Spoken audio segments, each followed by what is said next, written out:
Hello, my name is Albert Godey. I'd like to review your website with you today. I've taken the liberty to review it myself already, and I believe there are some changes that can be made to substantially improve the quality of the experience for the user when they visit your site. Starting from your home page here, we can see that you have all your information centered, which is perfectly fine, but you do have some space on the sides that's unused.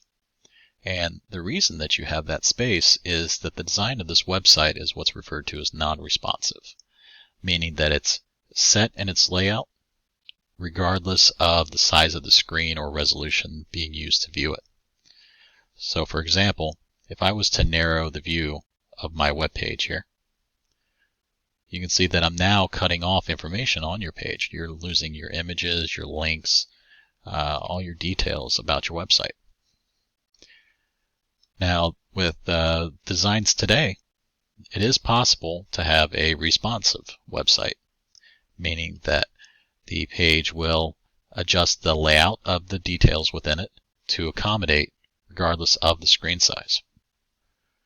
Additionally, from there, taking a look at your layout here, we can see that you have many links along the left side here, and there's nothing wrong with trying to get as much information available to the customer as possible, but I think we can consolidate that into a more user-friendly layout. The same can be said with the remaining content here. We have multiple images, some links, some are not links for various categories here, your online store, email, so on and so forth. Some of the images are of inconsistent size and layout. The articles that you have down below here for various events, your Facebook, there's really no rhyme or reason for where they're at on the page. They're just kind of thrown on there. Some things that look like they're links, like this down here, are not links. So overall, a lot of improvement can be made here to make it a better experience for your user. There's a couple of articles I'd like to direct you to. One is from a gentleman named Luke Rabowski. He has an article on his website, which is lukew.com. It's titled Mobile First Helps with Big Issues. It goes into details about mobile design as it's changed over the years with newer technologies, resolutions, display sizes coming out. And it talks about how the designs need to update so that they can take advantage of these new technologies. Specifically that he says is that a lot of the older websites used to include everything in the kitchen sink. Euphemism I'm sure you've heard before, and that's kind of true here as well. You have all your information out on this one page, and it's a little overwhelming, I think, for most people to kind of pick through and find what they're looking for. He also goes about talking about amount of screen space that's available to you, and how that can be to a detriment. And that's again a little bit of what we have going here with your non-responsive design.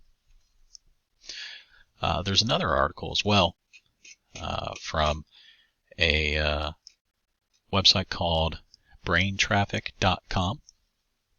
It's titled Brain Traffic Lands the Quad.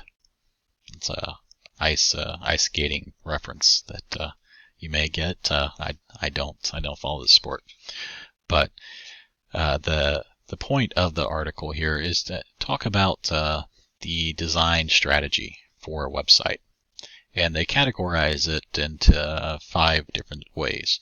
You have a core strategy, which, as the name would imply, it forms the core of the overall design strategy. And around that, you have 4 quadrants. You have a substance, structure, workflow, and governance. The substance refers to the kind of content that you need on your website, topics, types, sources, and what that content is trying to communicate to your audience. Then you also have the structure, which is how the content is prioritized, organized, formatted, and displayed. And that's important, of course, because you want to have a layout that makes sense. You want to draw attention to the things that you want attention drawn to. So a proper layout can do that. For example, your Facebook page here is kind of just in the middle of a bunch of other images and links. There's no additional reference made to draw somebody's eye to it. So a proper design structure can do that for you. The workflow category takes a look at the processes and tools that are required for content initiatives to launch successfully.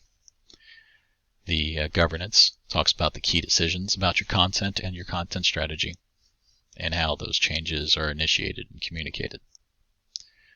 These are all obviously important tactics that can help get a website design off the ground and improve your user traffic.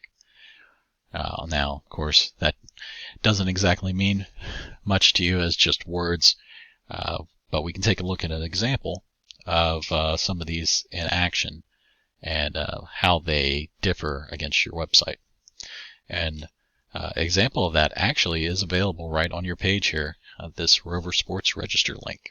If I click over to it, it gives us a layout here that is not perfect, but it is an overall improvement over what we were just looking at. You can see that there is a evidence structure here. The links have been consolidated across the top, and you can see that within each general category there are subcategories. And so this is how we can consolidate all those links that you have along the left side of your screen. And it just makes it a little easier and user-friendly to look at.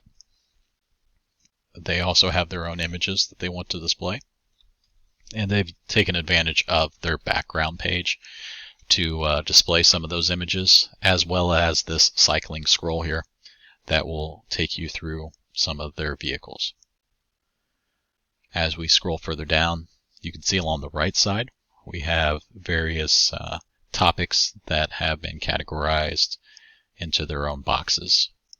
And along the left side we have main articles. So this overall structure helps to present a much more user-friendly experience. Now, if you'd like to pursue this design, my name has been Albert Godey. Please feel free to contact me, and thank you very much for your time.